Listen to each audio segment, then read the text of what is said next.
Welcome to the deep dive. Today, we're plunging into the life and times of a figure whose name is pretty much synonymous with Prussia, Friedrich II, often known as Frederick the Great. And we're tackling it in a really fascinating way. Our source material isn't your usual biography. Right. It's the sprawling, incredibly detailed table of contents from Thomas Carlyle's epic 22-volume work, History of Friedrich II of Prussia. 22 volumes. Seriously, just looking at the table of contents gives you a sense of the sheer ambition and scale of what Carlyle was attempting. It's huge. Yeah, I saw the editor's note on the electronic version. They mentioned correcting hundreds of errors, dealing with footnotes dropped mid-sentence, German words in basic text. It just highlights that this thing is like a map of a truly immense historical landscape. It really is. So our mission here is basically to use that map, Carlyle's own structure, his guide really, to navigate the big periods and events of Friedrich's life and the whole European context surrounding him. We'll be pulling out the most interesting bits, the significant points that kind of jump out just from the chapter titles themselves. Think of it as a shortcut, maybe, to understanding the narrative arc of this history, at least the way Carlyle saw it. All right, let's dive in then. And you really can't get Friedrich without understanding where he came from, right? Carlyle clearly felt the same. He doesn't just start with Friedrich's birth. The outline goes way, way back. Absolutely. Books 2 and 3, they lay that crucial groundwork. Looking at these titles, you see Carlyle tracing the roots of the state, the family, all the way back to 928 AD. Wow. Yeah, mentioning the early Markgraves. Basically, borderland counts the Teutonic Order and charting how the Hohenzollern dynasty rose up in Brandenburg. It really sets this centuries-deep stage before Friedrich even appears. Which then brings us to his birth, 1712. That's noted right there in Book 1. But the bulk of his early life, judging by this outline, is what Carlyle calls his apprenticeship. Yes, exactly. Books 4 through X cover this really formative period, roughly 1713 to 1740.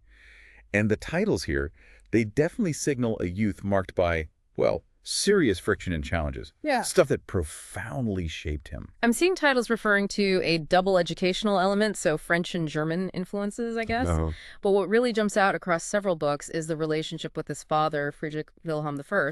The outline makes it look central and very difficult, fraught. Oh, definitely. And what's particularly striking is how much space Carlyle gives to the double marriage project. That's in books Fids 6 and 7. Right. This wasn't just some typical royal matchmaking. The titles Carlyle uses, things like Going Adrift Under the Storm Winds and the final fearful shipwreck in Book 7. It shows Carlyle saw this personal drama as a key defining conflict of Friedrich's youth. It hammered his relationship with his parents, his future prospects, everything. And the fallout sounds severe. I see catastrophe on journey homewards, then a court-martial on crown prince and consorts. The outline says this leads directly to him being imprisoned in Custrin. Book 7, Book 8. Carlyle isn't sugarcoating this period at all. No, not at all. The outline really highlights this crisis, but also eventually its resolution. After Custrin, the titles shift a bit. They describe a last stage of apprenticeship, detailing his life in Ruppen and later at Rheinsberg. That's Books 9 and X. Okay, so a shift. And it looks like this is where we see the seeds of his other interests starting to grow. Carlyle notes his connection with a literary set, Book X, Chapter 1, and the beginnings of the famous Voltaire and the literary correspondences, that's Chapter 2, plus developing his philosophical side, writing his Anti-Machiavel. Right. And that this transition, just looking at the outline structure, it sort of raises an interesting question, doesn't it? How did that really harsh youth, that near-fatal clash with his father, did that pave the way for, or maybe even drive him towards, the intellectual path he started exploring during this time of, well, relative isolation and thinking? Carlyle's structure seems to hint at that connection. And just as things seem to settle into this period of, peace and intellectual activity, the outline near the end of Book X just hits you with this dramatic, almost ominous title. A tragically great event coming on, Chapter 6. You just know the calm before the storm is ending. Exactly. And that event is him taking power. Book 11, covering June to December 1740, is titled Friedrich Takes the Reins in Hand. And right away, the titles list this flurry of striking, really forward-thinking reforms he makes as soon as he's king. This is where the outline really shows his initial intentions as a ruler. Carlyle's title Spotlight establishing corn magazines like for famine relief. Yeah, practical stuff. The abolition of legal torture, aiming for a real Academy of Sciences. His famous line, every one shall get to heaven in his own way. Big statement on religious tolerance. Huge. and even the idea of a free press, and newspapers the best instructors. The outline sums it up. He aimed to be practical withal, and every inch a king. These specific reforms, listed right up front by Carlyle, they paint this picture of a ruler set on modernizing, rationalizing his state based on Enlightenment ideas, like from day one. We also see his early foreign policy stuff outlined, like the affair of Herstal, a minor border dispute, Book 11 again. And it's right here, too, that the outline marks his first actual meeting with Voltaire. The first interview, Book 11, Chapter 4. But, just like that earlier title warned, the political scene gets volatile fast. Carlyle points straight to the trigger for the wars, the Kaiser's death, and the resulting resolution formed at Rheinsberg in consequence, chapters 8 and 9 in Book 11. So Emperor Charles VI dies. Right. And Friedrich makes his move regarding the succession, and specifically his claim to Silesia. And boom, just like that, Book 12 starts. First Silesian War, awakening a general European one, begins. December 1740. The outline shows the initial focus is squarely on Silesia itself, the first military moves, sieges like Głogow and Nice. But what's crucial here, and the title hammers it home, is how fast this local fight escalates. It awakens a general European one. The outline points to the wider mess, the bursting forth of bedlams, the breakers of pragmatic sanction. Those challenging Austria's succession plan. Exactly. French involvement through Belle Isle, the British getting involved as a paladin of the pragmatic. It immediately shows this wasn't just Prussia versus Austria. It plugged into a much bigger European power struggle. The Battle of Mollwitz, Book 12, Chapter X, gets noted here as an early, significant moment in the outline story. Right. And for Friedrich, this first round ends relatively quickly. Peace of Breslau, July 1742, Book 13. He gets most of Silesia for Prussia. But the outline explicitly says the surrounding European war does not end. That's Book 14, covering August 42 to July 44. So while the rest of Europe is still fighting, Friedrich uses this time for peaceable pursuits back home. Things like sorting out the borders of his new Silesian land, opening the Berlin Opera House. The outline even notes more Voltaire visits during this relative quiet patch. Relative quiet patch being the key words, because it doesn't last. The outline introduces the Second Silesian War, starting August 1744. That's Book X5. It details the start, key phases, including a tough campaign and retreat from Prague. Yeah, and the chapter titles in this section, they spotlight the major battles of this Second War. Hohenfriedberg, Sohr, Kisselsdorf, all in Book X5. Carlyle's focus on these big fights really underscores their importance in how he's telling the story. And despite diplomatic efforts, titles mention things like Camp of Clum or the Schönbrunn audience, which apparently failed. Right, failed peace attempts. The war wraps up for Friedrich with the Peace of Dresden in December 1745. End of Book of 6. Which leads us into what the outline labels the 10 years of peace, from 1746 to 1756, Book the Exit. And this period is clearly centered around his famous new palace, Sans-Souci. So after the wars, he turns back inward. The outline mentions law reform under Kotegi, his main legal guy. Book 16, chapters 1 and 4. Exactly, a focus on domestic matters. But this section of the outline also gives us some really interesting, almost personal glimpses into his court and life during these years. Yeah, I see titles mentioning strangers of note come to Berlin, and Voltaire's back again, described with these escalating titles. Second act of the Voltaire visit, then the dramatic third act and catastrophe. That whole relationship was famously stormy. Clearly. And there's even a painful Jew lawsuit involving Voltaire mentioned. Book 16, chapters 5, 7, 9, 11, 12. It shows Carlyle weaving these personal details right into the state history. It does. And it also notes some territory gains during this seemingly peaceful decade. There's the solid conquest of Ostro-Friesland, a coastal territory.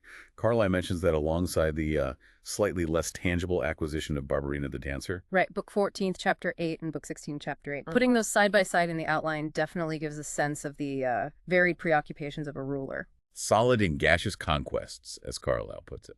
But as history tends to go, peace is often just a pause. The outline signals the end of this decade with rising anti-Prussian war symptoms. That's Book 16, chapters 14 and 15. Leading straight into the most intense, arguably the defining period Carlyle covers, the 7 Years' War. Books 7 through XX, running 1756 to 1763. And the outline starts by noting how Friedrich found out about the plans brewing against him. It references the Menzel documents, some crucial intelligence source. Book 7, Chapter 1. And the diplomatic explosion that followed is captured so vividly by that title. Tumbles the wholly astonished European diplomacy's heels over head. Book 1720, Chapter 2.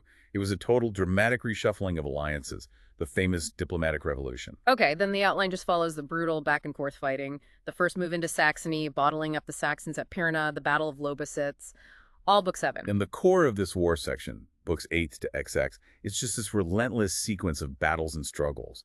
The titles list key fights like Prague and Cullen being a particularly tough defeat for him, followed by major victories like Rossbach and Leuthen. Game changers. But the outline also charts the really hard times. The difficult siege of Olmütz, the incredibly brutal Battle of Zorndorf against the Russians, the defeat at Hochkirch, that costly victory at Torgau. Carlyle's phrase, his world of enemies coming on, really gets across the sheer scale of the opposition Friedrich was up against. It was immense.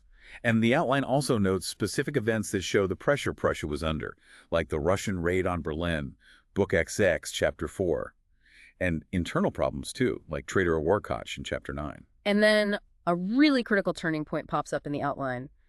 The bright news from Petersburg. Book XX, Chapter X. Ah, yes. The miracle of the House of Brandenburg. That refers to the death of Empress Elizabeth of Russia. Right. And Peter III taking over. Exactly.